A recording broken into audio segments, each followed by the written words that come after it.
My name is Emma. I just turned 30 the other day. Today, I want to share with you the story of the great turnaround in my life. I have an older brother who is 2 years my senior. His name is David. Ever since we were kids, David had what you might call a finished face, sharp features that made him the talk of the neighborhood. With rumors that he might be scouted by some talent agency. He was the so-called handsome guy. He was charming, smart, and quick-witted for a child. Our parents and the adults around us adored him. On the other hand, ever since kindergarten, I was the only one in my family with a chubby figure. My features were similar to David's, but being chubby, my appeal was greatly diminished. I was shy and lacked charm. Being not much of a talker, I never had the chance to be called smart like David. I was aware, even as a child, that people around us referred to my brother and me as complete opposites. I guess this talk reached our parents' ears too. By the time I entered elementary school, it seemed like my parents had lost interest in me. My grades on school tests were lower compared to when David was my age, and I remained chubby. David got snacks at 3 p.m., but I didn't. Yet, for some reason, I remained chubby. I remember my mother laughing and saying, "Really, you're so round and ball-like." As a child, I didn't quite understand and felt somewhat happy when she laughed, but now I realize I was just being made fun of. David got new clothes and shoes for various reasons, his birthday, scoring a goal in soccer club, and so on. In contrast, even though I was a girl, I only had hand-me-downs from David, even his shoes. I can't remember how many times I fell because the shoes didn't fit. The only thing that was truly mine was the backpack given to me by my grandparents before they passed away. It was my treasure. After a while, David graduated from elementary school and went on to a private middle school. He was accepted into a well-known school for his academic excellence, and our parents were overjoyed. Around this time, David, with his cute celebrity-like features, received offers to be a kid's model. As a result, my parents, especially my mother, frequently walked him down prominent streets like Rodeo Drive to show him off. It was like she was saying, "Look how cute my son is." Meanwhile, I never went out with my mother. Maybe I did when I was a baby, but I don't recall any such times after I became aware. Once, David said, "Next time, let's take Emma too." I think he realized, even as a kid, that I was being neglected by our parents. But my mother blatantly disapproved and just replied, "Maybe someday." David's considerate words didn't make me happy, instead, they only made me feel more miserable. Years later, I became a middle school student too. Unlike David, I went to a regular public middle school. It seemed like our parents had no expectations for me and had no intention of letting me take entrance exams. My father even declared, "I can't spend money on you." I didn't necessarily want to go to a private school, but being told such things from the start made me feel like my life was being closed off. When I was younger, I vaguely thought, is this just how it is with siblings? I didn't know any different. The abnormality of our family life was normal for me since that's all I knew when I became conscious. During this time, entering adolescence, I finally began to wonder, why am I the only one treated differently? But the way my parents treated me only got worse. My mother, a stay-at-home mom with plenty of time, would leave me with household chores and shopping and go out with her friends. My father, on his part, would scold me when I wanted to go out with friends, asking, "Who's going to do the chores?" David always cared for me, helping out and even arguing with our parents on my behalf. But they never listened to him when it came to how they treated me. As time went on, David got busy with high school entrance exams and then attending one of the top high schools in the county, leaving him little time to think about home or me. And that's when I really began to understand what hell was. It started with the parent-teacher meeting no-show incident. In any other family, parents missing a parent-teacher meeting would be a big deal.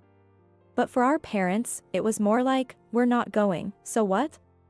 It wouldn't even qualify as an incident. During my 3 years in middle school, they only attended the conference once, when I was in the first year. They didn't come in my second year, nor during the crucial third year when I was preparing for exams. My teacher, Mr. Smith, expressed concern, asking if something was happening at home, but I just brushed it off. I knew my situation wasn't normal, but it wasn't like I was being physically abused by my parents. I didn't know how to express this mental agony I was enduring. Talking about it felt somehow embarrassing. It was like confessing, I'm a child who isn't cherished by my parents. But the incidents continued. Next was the New Year's left behind incident. That year, at the end of December, my parents took David and went to visit my mother's family, leaving me behind. Until the previous year, I had always gone with them, but this time they said, "You're a student, stay home and study." It was probably just an excuse because they found me annoying. So, I ended up spending New Year's Eve alone. I couldn't bring myself to ask friends to hang out on such a day, not wanting to admit that I'm a lonely child left behind by my family. So, I stayed home alone. I watched the music awards and countdown shows by myself, shedding a few tears before falling asleep. The next morning, the doorbell rang incessantly, waking me up. I thought it was too early for my family to return, so I hesitantly checked the intercom to see who it was. There stood my maternal uncle Kevin and his wife Susan. Shocked, I rushed to the door with my untidy hair and asked, "What's going on?" Uncle Kevin said, "Emma, let's leave this house. We've already spoken to your mother and have her permission. We'll handle the paperwork later. So don't worry." Confused, I asked, "What do you mean, Uncle Kevin? Leave the house?" His demeanor unsettled me. What did he mean by leaving the house? Aunt Susan said, "Emma, if you don't mind, we'd like you to become our child. We've always thought of you as our daughter since you were born, especially since we couldn't have children." I was speechless. Indeed, my aunt and uncle, who couldn't have children, had always doted on me during visits. They had often criticized my parents' attitude towards me. It was Aunt Susan who played with me when I was left alone while my parents only paid attention to David. And Uncle Kevin who bought me snacks and cute clothes. I have far more fond memories with them than with my own parents. Uncle Kevin, who had just been with my parents, told me this. "Your parents, they're planning not to let you go to high school. They want to make you work as soon as you turn 16 to save money for David's college. We can't just stand by and let this happen. You have the right to go to school and shouldn't have to grind away your life for the family." I stood there in shock. Could this be what being dumbfounded feels like? My parents were willing to sacrifice my future for David's. That's why they hadn't attended any parent-teacher meetings in years. They had no interest in my dreams or aspirations. In their eyes, my life was planned out as a workhorse. As I crumpled to the ground, my uncle and aunt knelt beside me, comforting me. "We're not your real parents, and you might feel awkward with us, but we promise to make you happy," Aunt Susan said, her eyes brimming with tears, hugging me as if overcome with emotion. "You have the right to be happy. We should have come to get you sooner. If you don't mind, we want you to become our daughter."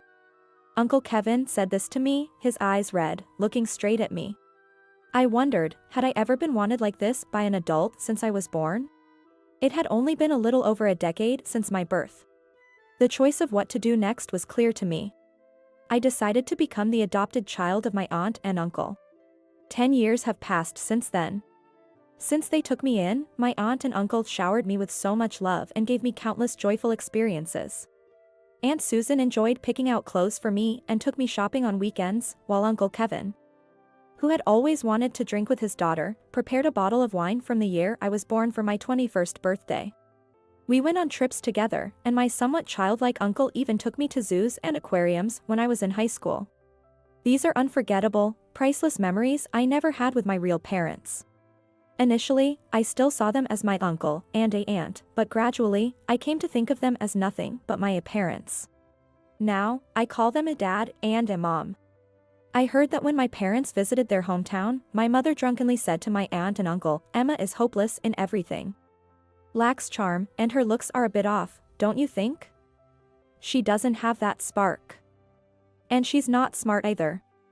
Honestly, I don't need a stupid daughter like her, we have our excellent eldest son." My aunt and uncle were furious at these words, but my parents were unapologetic and even declared, "We won't let her go to high school." That's when the adoption discussion started. I'm truly grateful that Aunt Susan, who wasn't drinking that New Year's Eve, drove all the way to get me. I want to repay my dear parents, who mean so much to me. I wanted to become a daughter they could be proud of, so I studied hard in high school. I couldn't focus much during my high school entrance exams due to everything happening. That's why, once in high school, I decided to create a future my aunt and uncle wouldn't be ashamed of and set new goals. My efforts paid off, and I got into a prestigious national university. But that wasn't enough to show my gratitude to my aunt and uncle, now my dear parents. I wanted to give them a comfortable life in the future. With that determination, I continued to study hard in university, got my meteorologist certification. And now I'm even appearing on TV as a meteorologist. Furthermore, wanting to make my parents proud, I worked hard on diet and exercise, and now I'm known as the beautiful meteorologist. Looking back, I always had the elements to become beautiful, having resembled my brother in facial features. My aunt and uncle used to say, "We're proud of you no matter what," but now I feel I've truly become a daughter they can boast about. There's still so much I want to give back and so many thanks I want to express. Just when I was thinking this, my biological parents suddenly appeared before me. "Emma, oh, you've grown so much. You've become such a fine young lady." My parents, tears in their eyes, clung to me. I was leaving the TV station and about to get into my car when they unexpectedly showed up, leaving me unable to comprehend the situation. Honestly, it had been so long that I didn't recognize them at first. David said, "That's Emma on TV. I was surprised to see you've become such a beauty, and a meteorologist. That's amazing." My father patted my shoulder as if to say, "That's my daughter. Really, you are truly our daughter, we're so proud." They actually said it. I couldn't hide the disgust on my face and glared at my parents. They seemed unfazed and kept pushing the conversation. "Ah, since we've finally met, let's go to the restaurant up ahead for a meal. You must be earning well as a meteorologist, right?" After all, what were they planning, ambushing me like stalkers? Asking if I earn a lot after suggesting a meal at a fancy restaurant made it clear they were just looking to take advantage of me. I won't let them leech off me, I need to send them away so they never want to meet me again. That's when a plan formed in my mind. Aha, this is a perfect opportunity. "Mom, Dad, I'm happy to see you. But I have another job today, so I can't go out to eat with you, sorry." Of course, there's no other job. The only plan I have is to give a fancy restaurant meal to my beloved aunt and uncle as an anniversary gift. Oh, that's too bad. I didn't miss the momentary clucking of my mother's tongue. "Would you mind giving me your contact information? I'm having a small party for my birthday with some people from the TV station. It's not big, but there will be lots of delicious food, and it's going to be fancy. I'd love to invite you too." When I suggested this, my parents' eyes visibly lit up. "Really? That's great. Actors from the TV station will be there, won't they?" "Don't be silly, Dad, of course they'll be there." My parents were beaming with excitement. "Actors? As if. It's a small party for meteorologists, after all. Mainly newspaper and TV station staff. At best, some announcers and MCs will be the most glamorous guests." I smiled back at my parents' expectant faces and left with a "see you at the party." A month later, as planned, I rented a venue for my birthday party. It was a small event, but a considerable number of people gathered. My parents arrived, waving their hands and calling, "Emma." As if to say, "Look, we are this child's parents." It's really annoying. "Mom, Dad, welcome. Could you go to the dressing room right away? They'll do everything from your outfit to your makeup. The clothes you're wearing are nice, but they have brand clothes for rent there, so take this chance to enjoy the atmosphere." They were all smiles at my suggestion. So transparent. Completely overjoyed and showing off. Oh, I rarely get to wear brand clothes. I wonder if they'll suit me. "Ha, you've put on a bit of weight. Stop it." I complimented them, saying, "You both are still young and beautiful, so anything will suit you." They nodded as if they had been waiting for those words. As a child, I couldn't understand my parents, always afraid of being disliked even more. But now, seeing them like this, they seem quite simple. They are the type of people who wag their tails at anything high-end, powerful, or beautiful. After getting their hair and makeup done, my parents returned to the party room, visibly delighted. My mother wore a light pink, shoulder-bearing miniskirt dress, the kind usually worn by younger people. It resulted in an appearance that was utterly nonsensical for her age. The sagging skin on her knees betrayed her age, impossible to hide. Dad chose a loud yellow and green geometric patterned tie with a bright red suit. In fact, he was the only one at the venue wearing such a flashy suit. Even for a casual dress code party, no one else would choose such a tasteless combination. The clothes, indeed brand name, were acquired from a second-hand shop. In fact, I had arranged everything. I told the makeup and wardrobe people, my parents are coming today, so please dress them in these. These are memorable outfits from when I was little, and we went to a family party. Of course, I have no such memory of going to a party with these parents. A little white lie. My parents, believing the outfits to be brand new, seemed quite pleased when I repeatedly assured them that they looked fitting. They are flashy, but if you say so, then it must be all right. They seemed to think. Once, my parents listened to everything my accomplished brother said, except when it concerned me. Now, their attention is directed towards me, their accomplished daughter. After a while, the party started, and as a party host, it was my turn to give a speech. Before going up on stage, I squeezed my parents' hands and said, I have a message for you two today, so listen closely, okay? My parents were surprised, what, and looked happily at me as I went up to the stage. Thank you all for coming to my birthday party. I want to take this moment to thank everyone who planned this party. My words prompted playful teasing from my friends, you're being too formal. You're not usually like that. Hearing this, I turned towards my parents jokingly and said, as usual. Today, my parents are here too, they are over there, I said, gesturing in their direction. And the lighting technician cleverly spotlighted them. Those are the parents who abandoned me in my teens, yet ambushed me after seeing me on TV, shamelessly trying to reconnect. The room buzzed with whispers at my statement. It's no wonder, as I hadn't shared much of my past with anyone except close friends. What are you saying, Emma? My mother stood up, and my father looked stunned. Those two compared me unfavorably to my talented brother since I was in kindergarten, oppressing only me. I didn't get snacks, only hand-me-downs from my brother. Even being treated like that, as a young child. I loved my parents because that's all a child knows. But in middle school, they pushed all the household chores onto me and even said they wouldn't let me go to high school. They never came to parent-teacher meetings. And then my aunt and uncle, worried about me, adopted me as their daughter. I'm usually very cheerful, if I do say so myself. That's because my aunt and uncle took me in and continually showed me with love that I wasn't a worthless child. Gaining confidence and overcoming my shyness, I was able to transform into a bright personality. So, my backstory came as quite a shock to the people at the party. Suddenly, I heard voices condemning my parents, that's awful, to come to your daughter's birthday dressed like that. My parents, unable to withstand the stares, hung their heads and trembled. But now, I'm thankful to those two. Because of them, I was blessed with my aunt and uncle, my truly dear parents. And I learned the warmth of a family.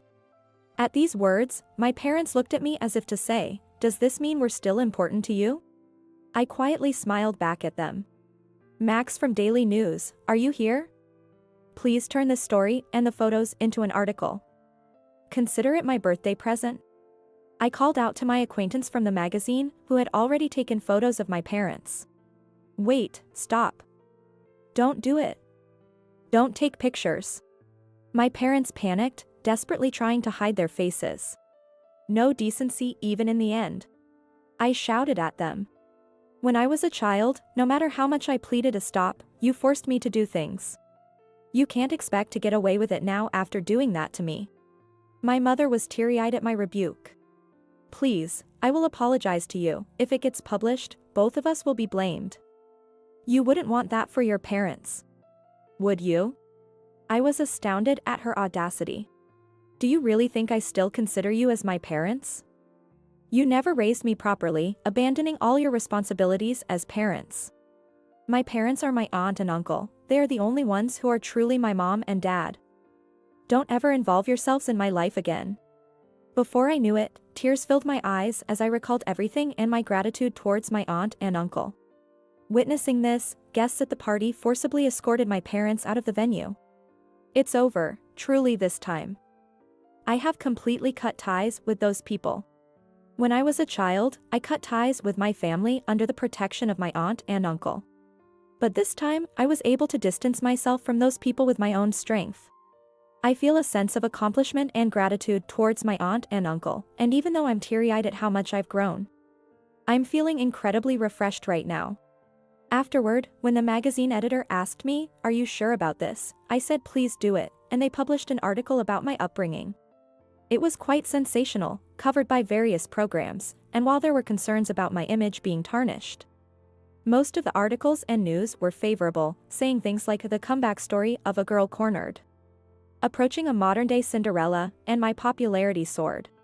On the other hand, my so-called parents, whom I reluctantly call that, faced scorn from neighbors and had to move out of their house after my article was published.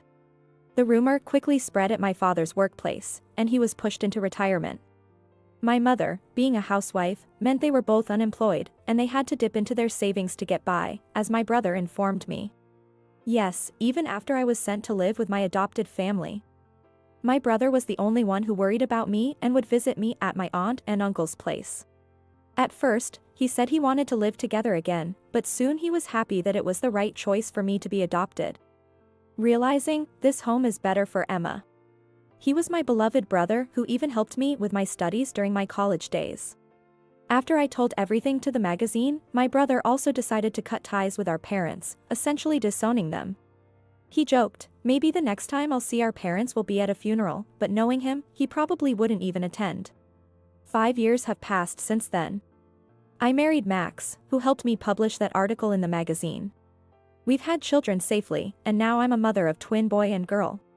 As a mother, I want to make sure my children grow up without favoritism, living freely and happily. Just like how my aunt and uncle showered me with unconditional love. And like how my brother always watched over me, even from afar. To raise them to be kind to everyone, just like them. But I still have other things to do besides parenting. Yes, it's repaying my debt of gratitude to my aunt and uncle. This year again, I gifted a trip for our wedding anniversary, traveling to Alaska with my husband, children, and aunt and uncle. My aunt and uncle keep saying, "Emma, you have your own family now, you don't need to do this," but repaying them is also a pleasure for me. It's not an obligation, I do it because I want to see the joy on their faces. It's kind of my life's joy.